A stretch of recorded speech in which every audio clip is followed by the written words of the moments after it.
So here is my outdoor netting I purchased online. As you can see here, really easy to use. Just take it out of the package and just get it ready and just pretty much put it over the umbrella. That's pretty much that easy to do. Super simple. You just get a little cord right here. You can see you just cinch that cord on top of the umbrella. You can see just get it ready, take everything all apart, and then take the umbrella off the table. This is what I did, and just got it going. So like you can see here, and you really cinch up the cord, that netting around the umbrella, and then you put the umbrella back on top of the table, and then you basically open up the umbrella and it kind of just falls on its own. As you can see here, this is an example of what it looks like.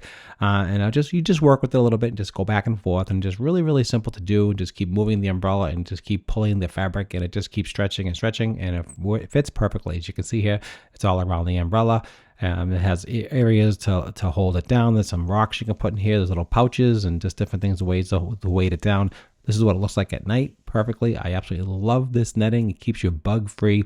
Super nice, super high quality. It has a zipper to get in and get out. Just really nice. Definitely the way to go if you have a lot of bugs. This is what you need for a solution. Thanks for watching.